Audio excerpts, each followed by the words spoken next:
Brought to you by Palvi Agrico.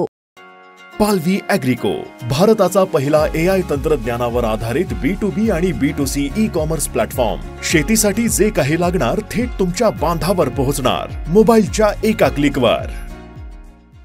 आदरणीय व्यासपीठ गुरुजन वर्ग आणि माझ्या बालमित्र आणि इथे उपस्थित तमाम नागरिकांना मराठवाडा मुक्ती संग्राम दिनाच्या कोटी कोटी शुभेच्छा. मला माझ्या मराठवाड्याचा खूप अभिमान आहे, त्यामुळे मी भरभरून मराठवाड्यावर बोलतो. हे ऐकून मला माझा मुंबईचा मित्र म्हणाला, "गोरे, असं काय आहे रे तुझ्या मराठवाड्यात?" मी त्याला म्हणालो, "दुष्काळाचा जळा, माणुसकीचा लळा, आपुलकीचा जिव्हाळा, दगडाच्या खाणी, प्रसिद्ध अजिंठा वेरूळची लेणी आणि नऊवारी पैठणी आणि नाथसागराचं निर्मळ पाणी." नंतर म्हणाला, "बरं काय काय पिकतात रे तुझ्या मराठवाड्यात?"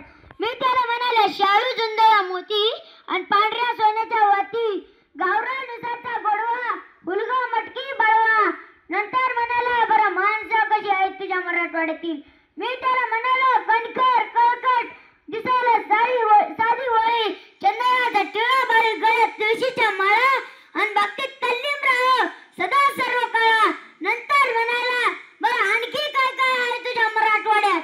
मी त्याला म्हणालो, "आद्य कवी मुकुंद राजाचं कुळ, छत्रपती शिवरायांचं मूळ, संत नामदेव एकनाथांची वाणी, तीर्थयात्रेच्या ठाणी आणि 3 ज्योतिर्लिंगांना गोदा काठीचं पाणी, गोदा काठीचं पाणी."